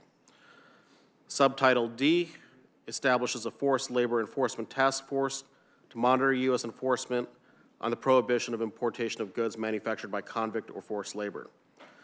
Subtitle E concerns the rapid response mechanism set forth in Annex 31A of the USMCA. In particular, the provisions provide USTR authority to suspend liquidation of entries of goods from covered facilities and apply final remedies only if a panel of independent labor experts finds a denial of rights. Title 8, Environment Monitoring and Enforcement. This title has 3 subtitles relating to environmental obligations under USMCA. Subtitle A establishes an interagency environment committee for monitoring and enforcement. The committee shall carry out an assessment of whether USMCA countries' environmental laws are sufficient to meet USMCA's obligations. Subtitle B provides that the EPA administrator shall carry out treatment works to address pollution resulting from the international transboundary water flows from Mexico. Subtitle C provides for capital reauthorization for the North American Development Bank. And Title IX, USMCA Supplemental Appropriations Act 2019. This title appropriates $843 million to implement, monitor, and enforce USMCA's labor and environment obligations and to recapitalize the North American Development Bank. Mr. Chairman, that concludes my presentation of the bill. Thank you. Senator Toomey. Chairman, so I have a question, and I'd like to follow that up with an amendment that I understand you're going to rule out of order. So let me direct my question to Mr. Melly. Could you just tell me, what was the date on which the complete final legal text of the agreement was transmitted to Congress? May 30th of last year, along with a draft SAA. Okay, so my colleagues, I just listened to, I think, every single Democrat on this panel talk about how significant, meaningful, important the changes in the agreement were that occurred after May 30th. I heard many of my Democratic colleagues say that they opposed the May 30th agreement, but I think I heard most of my Democratic colleagues say that they now support the agreement because of all the major changes that have occurred. And we all know that's what happened here. We had an agreement on May 30th that was not acceptable to most Democrats, not acceptable to the Speaker of the House. And so negotiations continued with Bob Lighthizer and Speaker Pelosi and other figures, I don't know who they were, and major changes were negotiated. That's all fine. That's all fine. But the problem is those changes weren't finalized until December 10th. Transmit that, though all of those changes that you folks have said are the reason you're supporting this, came to us on December 11th. And TPA is very clear. It says that any agreement shall enter into force if and only if the President, at least 30 days before submitting to Congress the materials under subparagraph E, which is the implementing bill, submits to Congress a copy of the final legal text of the agreement. We all know that that final legal text wasn't here until December 11th. The House voted anyway a week later. And here we are today, totally jammed by the House and this process, not even able to offer an amendment. Senator Cassidy suggested an idea for an amendment that certainly ought to have merited some consideration by this committee. And I have a suggestion. And to illustrate this point, I'm going to offer this amendment, Mr. Chairman, because as I indicated earlier, USMCA expires in 16 years unless all 3 parties simultaneously and mutually agree to extend it for 6 years. Okay. Well, the implementing bill is silent on any process by which the U.S. would come to the decision as to whether or not to extend it for another 6 years. All it does is it states that the head of state, that's the president, will transmit the decision, but it doesn't say how we get to that decision. So who's going to decide? Does the president decide? Does Congress have any say in that at all, or are we just passive witnesses, bystanders, while others decide about our constitutional responsibility? Do you think there's a chance it could be disputed? I do. So I have an amendment. It's a Toomey Amendment number 1. And it says the amendment would insert at 621, section 621, language requiring both houses of Congress to affirmatively vote to have USMCA expire pursuant to the underlying agreement's sunset clause. In the absence of said congressional votes, the default U.S. position shall be that USMCA ought to be extended for another 6 years. So all this does is it says that Congress gets to decide, at least play a role in making the decision about whether or not this agreement is extended or expired. It does not require renegotiating the agreement, doesn't require reopening. Nobody has to fly to Mexico to determine whether it's okay with the Mexicans. This is our decision, the United States of America, and the question is whether or not Congress would have a role. This is the kind of thing that in a proper mock markup, I think we would have an interesting discussion. There's nothing partisan about this idea, by the way, nothing at all. I could imagine this could come out many ways. It's exactly the kind of thing that ought to be debated and adjudicated in this committee, in my view. And I would like to have a vote on this, Mr. Chairman. Okay, well, first of all, the bill is privileged under the Trade Promotion Authority, and thus amendments are prohibited. The amendment's out of order, and Toomey is in his right to appeal the ruling of the chair, and I would ask that we would vote no on that motion, and the clerk will call the roll. Mr. Chairman, Yeah. as I thought my staff had indicated, I'm prepared not to appeal the ruling of the chair on this. I think I know what the outcome is going to be on this, but I want to make a point. The fact that the 30-day window was not adhered to means this legislation is not compliant with TPA. We should not be considering it under TPA, and that's not going to stop it from passing. There are 60 votes to do this through regular order, but this amendment is, I think, a completely reasonable, germane, relevant issue that ought to be litigated by the committee. I would like to, just for a minute, speak to the point that Mr. Toomey made in regard to the substance of his amendment. I want to note that the administration, at my request, revised the bill to include Section 611 to ensure that Congress and the administration work together in any decision regarding extending USMCA's terms. This is another example of how the administration consulted with Congress in developing the bill. Senator Menendez. Thank you, Mr. Chairman. I have one or two questions. Ms. Peisch, yesterday, ProPublica published a story that showed how big, well-connected businesses have been able to hire expensive trade lobbyists to advocate for their tariff exclusions, while small businesses are struggling to navigate the process and are being hit hard by the impact of tariffs. The article notes how Apple, for example, took its case directly to the president and got a significant number of exclusions approved.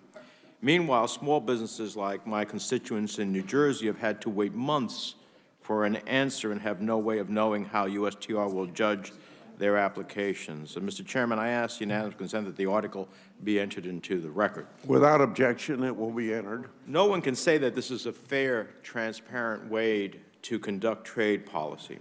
And we already have evidence from the Department of Commerce Inspector General that the Commerce Section 232 exclusion process lacks transparency and, quote, contributes to the appearance of improper influence in decision-making.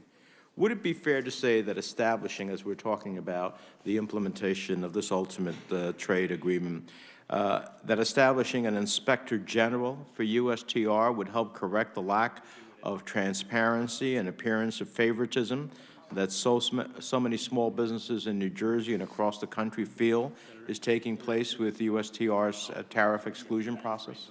Yes, Senator, it would. Let me ask you one other question. This bill gives USTR a number of new authorities to implement USMCA. But as I discussed in my opening statement, we can't be sure that USTR will implement it as written without strong oversight that ensures transparency and accountability. Ms. Peisch, Title VII of this bill sets out the mechanism for labor monitoring and enforcement.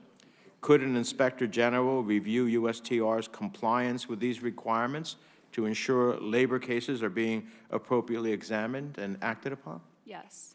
Section 202 of the bill sets out procedures USTR must follow to consider requests by automotive companies for additional time to comply with USMCA's new and complex rules of origin. Could an Inspector General review USTR's procedure to ensure this is done fairly and transparently? Yes. And finally, Title IX appropriates $90 million to USTR to monitor and enforce labor and environmental obligations. Could an Inspector General audit USTR's use of these funds to ensure that they're used as Congress instructed? Yes, it could. So, Mr. Chairman, voting on USMCA doesn't mean our work is finished. A strong... Oh, okay. I am.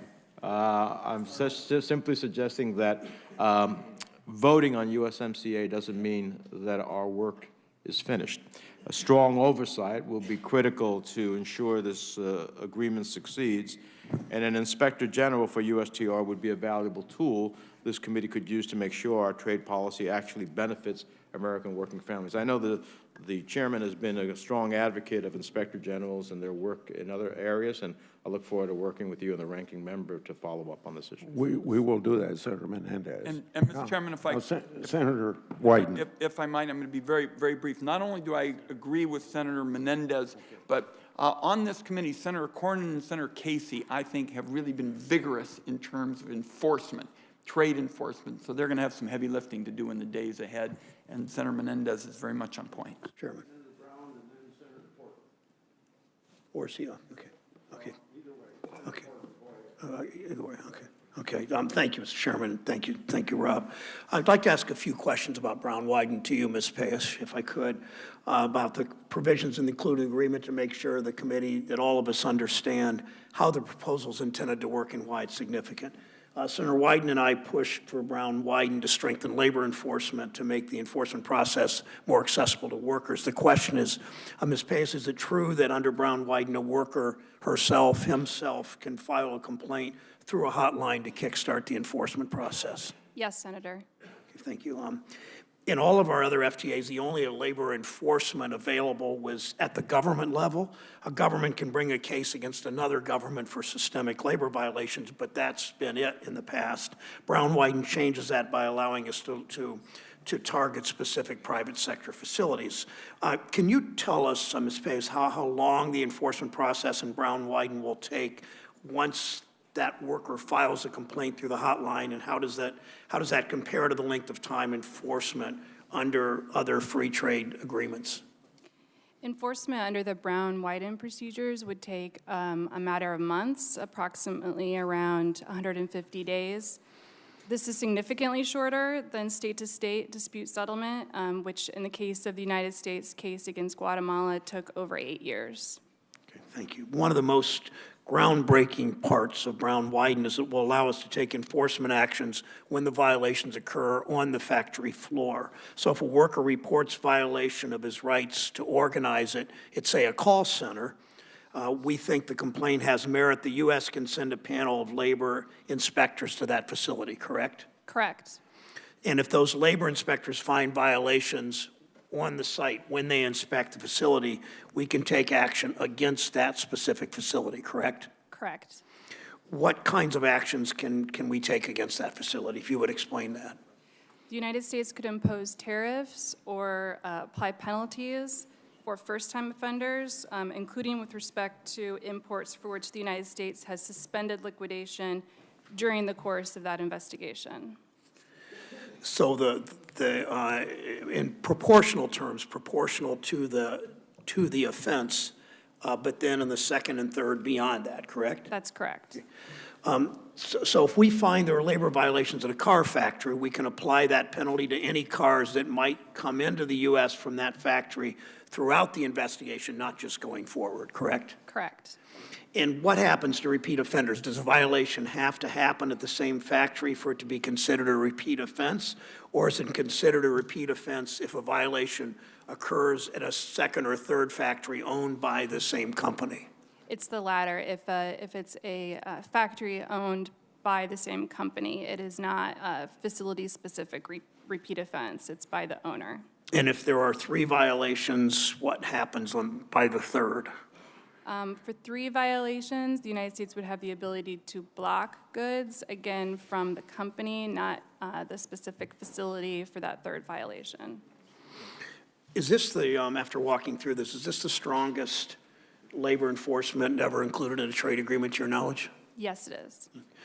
Do you think Brown-Wyden will cause corporations to think twice about offshoring productions from Ohio or Michigan or Kansas or Idaho or Iowa or Oregon to Mexico so they can maximize their profits? Yes, I do. Okay. Thank you, Mr. Chairman. Thank you, Chairman. I'd like to ask about digital trade, and Mr. Melly, since I talked about you earlier, I'd love to have your response to this, but also any others. One, can you talk to us a little bit about how the digital trade provisions in here are different, and specifically, would you say that they go beyond the digital trade commitments in TPP as an example, and therefore would be the highest quality digital trade chapters in any U.S. trade agreement? Certainly. Again, the NAFTA is an old agreement, and so we have updated it. Digital is certainly one area where trade has expanded considerably and where we need additional disciplines to reflect that change. And so we've captured those in the USMCA agreement. Let me turn to my cheat sheet here. John, while you're doing that, let me just make the point that this is not just an idle threat. And Canada for years has been talking about the possibility of putting in place a digital services tax as an example. We've seen what's happening in Europe. So for every member of this panel, all of whom have, as I do, a lot of constituents who are involved in internet services, internet trade, this is a big deal because it establishes not just for a huge market like Canada or Mexico, our #1 trading partners combined, but also for future trade agreements, a new precedent. And my question is this precedent unprecedented? In other words, is it the highest quality digital trade chapter we have? Absolutely. As a general matter, we took what we had begun to negotiate in the TPP and our other agreements, and we plussed that up whenever that was possible, and that's certainly the case in the USMCA as compared to the prior agreements that we negotiated. So the disciplines are certainly go beyond what we negotiated in the TPP and any other trade agreement for that matter. Okay. With regard to auto rules of origin, we talked about this earlier in the free rider issue. One of my concerns about the rules of origin is that other countries take advantage of the trade agreement we have, in this case primarily with Mexico, but also Canada, and they bring auto parts in from other countries, China being the country that is probably the most, use this the most frequently. And then the car, in essence, isn't a North American car. It's a North American car in terms of its benefits that it gets from the reduction and really the zeroing out of the tariffs, but in essence, other countries are free riding on our agreement with Canada and Mexico. And that's why I did support raising the percentage of the car that has to be made in North America. And I think that makes sense from a trade point of view if you want to expand trade, because then these other countries have to realize if they want to take advantage of these bigger openings in our market, they should do a trade agreement with us. And then we get reciprocal access to their markets as well, because they're not providing any of that reciprocity by just free riding on the North American free trade agreement. Can you talk a little about that, or someone else on the panel here, and explain what that's going to mean in terms of auto production in the United States? Will that increase the amount of auto production in the United States because we have higher and tighter rules of origin? You're exactly right, Senator. The goal of the free trade agreement is to encourage trade among the partners that have negotiated that agreement and have made concessions to one another to put that agreement into place. In the case of the auto sector, we have a very vibrant, large, and well-integrated North American industry, so in my mind, there's no better candidate for rules of origin that continue to build on that integration and encourage additional investment, innovation, production, and supply chains in North America. So the original NAFTA had a regional value requirement of 62.5%, and there were some loopholes that allowed some components to be made offshore and count towards that or not be counted against that number. The new total will be 75%. The other point I would make is there is a transition period to get to that. We have additional requirements. You mentioned the steel. There's also an aluminum requirement. There's also a wage requirement. There are other requirements on making core parts for an automotive vehicle. All of those are intended to be phased in over a period of time. We have been working with all the producers and with the suppliers in the auto industry throughout this process to make sure we are getting the balance right in terms of encouraging investment in North America, and especially in the United States, not penalizing their competitiveness and keeping and expanding the auto industry in the United States. We expect billions and billions of additional investments to be made, largely in the United States, as a result of these provisions. We paid particular attention to new technologies, batteries, electric vehicles, for example, to make sure we set ground rules that encourage that investment and that of innovation in the United States and in North America. Well, thank you very much. Again, I commend you and your colleagues for focusing on this issue of manufacturing and particularly automobiles and the opportunity to have, in a sense, a renaissance of manufacturing here in this country. Thank you, Mr. Chairman. Before I call on Senator Carper, let me say how I think this meeting will end. We want all questions because Senator Toomey has asked for the courtesy of making the last statement or whatever he wants to do before we vote. So I'll call on Senator Carper, and then if anybody else has questions, let me know so we can honor Senator Toomey. Go ahead, Senator Carper. Thanks, Mr. Chairman. I want to join my colleagues in welcoming Ben Sass to our committee. It's great to have you with us, Ben. You'll add a lot, I'm sure. Thank you for joining us. Mr. Chairman, I want to ask unanimous consent that my written statement be entered into the record. I spoke earlier today, but I did not ask unanimous consent that my written statement be entered into the record. I'd like to do that at this time. I want to reiterate, since Sheldon Whitehouse was not in the room when I spoke earlier, I commended him, Ben Cardin, and other members of the Environment and Public Works Committee, and all of our staffs for working so hard to make sure that not only adequate language in the USMCA with respect to environmental protections, but we actually provided the money to make those protections real. One quick question, if I could, of our panel. Can any of you recall anything that Satchel Paige ever said with respect to birthdays? Any words of wisdom from Satchel Paige with respect to birthdays? Can any of you recall that? Satchel Paige, on the 59th birthday of John Thune, which is today, I would just always remember the words of Satchel Paige, who once said, "How old would you be if you didn't know how old you were? Work like you don't need the money. Dance like nobody's looking. Love like you've never been hurt. Live each day like it's your last, and someday you'll be right." And with that, the words of Satchel Paige to my friend, Chairman, if I John could, Thune. Happy birthday, John. Mr. Chairman, if I could, Senator Thune is also celebrating his birthday with an important provision in this agreement, the de minimis provision that helps a lot of small businesses, and I congratulate him for his leadership.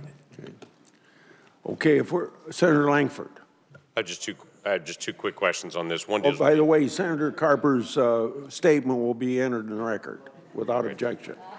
I just want to ask for any additional clarification on the intellectual property. There's been much spoken about the protection of IP and what that means and the additional layers on that, and I have one follow-up question after that.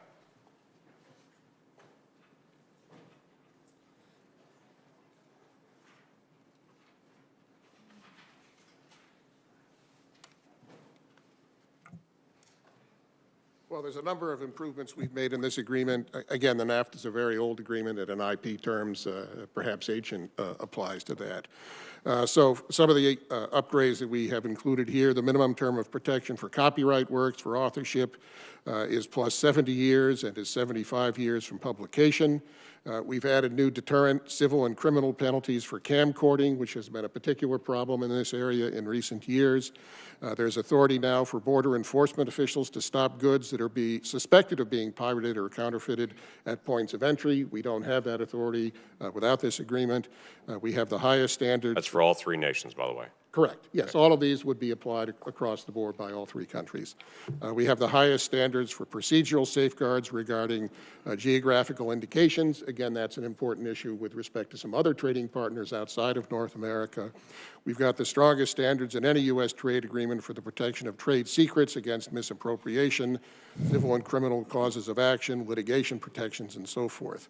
I'm going on at great length, just a couple of more very quickly. There are both criminal and civil remedies for cable and satellite signal theft. There's full national treatment to prevent discrimination against U.S. protectors, and there's strong protection against circumvention of technological protection to protect digital content. So those are the highlights of this new chapter that go beyond the original agreement. Thank you. One additional follow-up. There are 7 treaties that are mentioned in the protocol amendment. Are there any additional American obligations for those 7 existing treaties? Those treaties are mentioned. but there are additional American obligations that are added in this agreement. Right, there are no additional U.S. obligations. Thank you.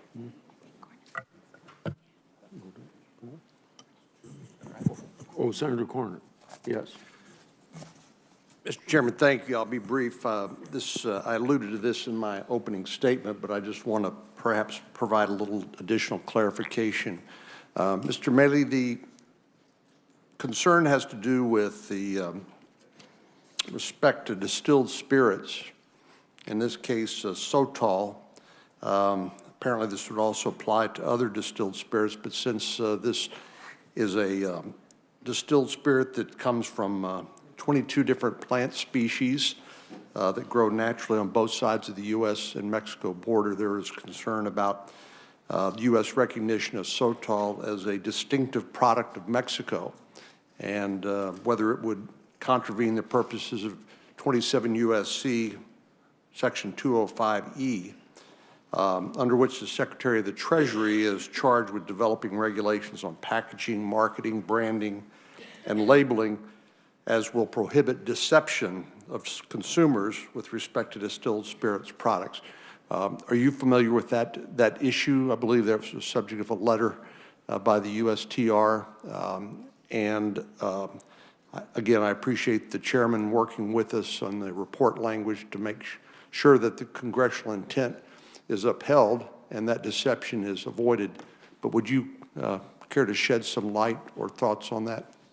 Certainly, Senator. Yes, there was a side letter that was signed with Mexico as part of the negotiation package, and we did agree to initiate a review of 3 distilled spirits that are made in Mexico. But we did nothing to change the U.S. process for conducting that review.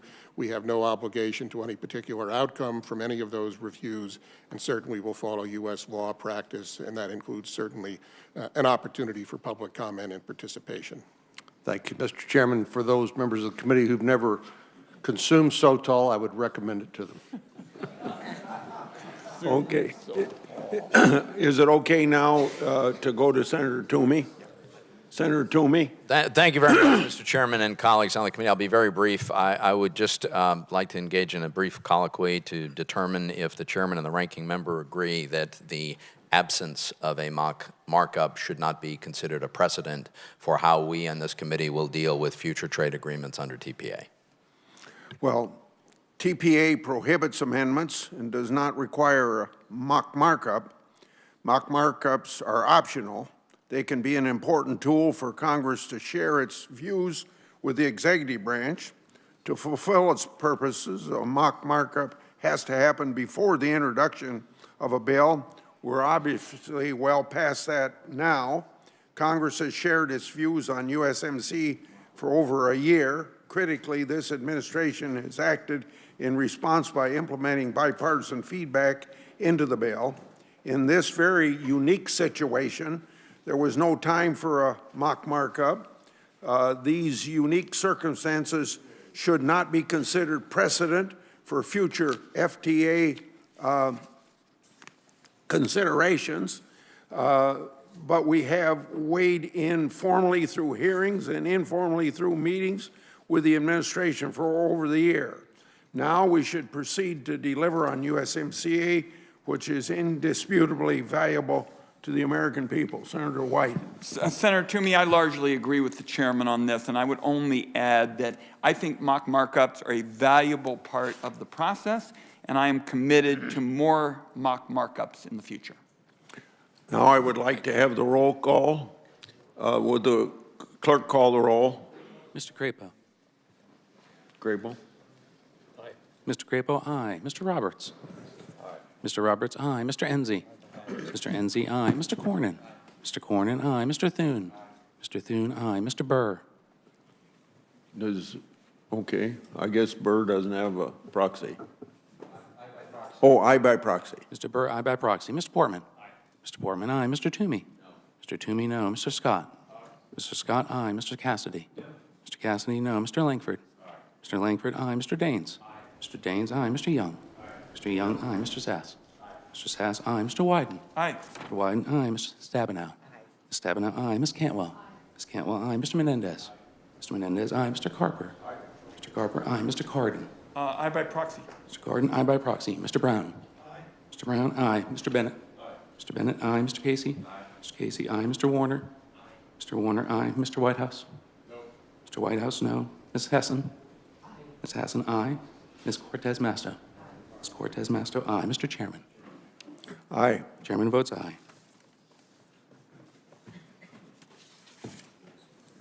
Would you announce the vote?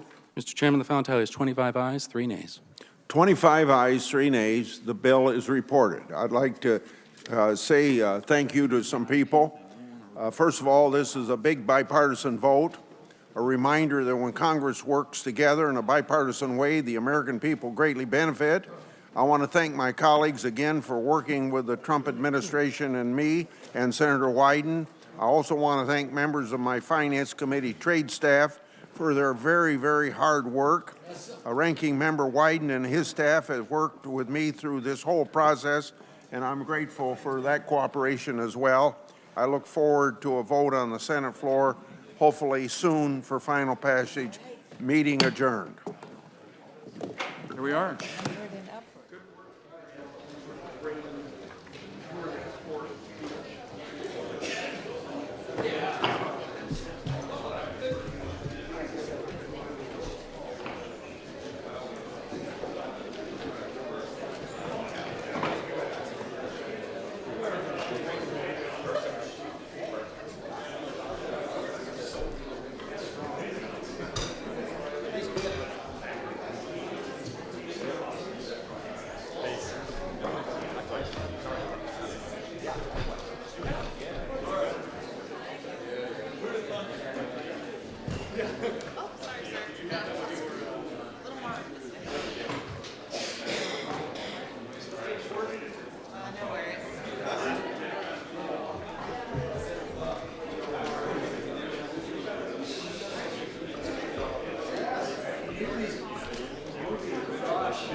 Give me the mic, hold on. 1, 2, 3, 4, 5, 6, 7, 8, 9, 10. I hear you. 1, 2, 3, 4, 5, 6, 7, 8, 9, 10. 1, 2, 3, 4, 5, 6. I think the mic is bright enough. Hey, look, there's my I don't wife. think you need the light. Where the hell is it? So still running me back in here? Yeah, you're good. All right. I got a wire. Christine, let me slap this up here. You want to get, you're going to need to get in the front. All right?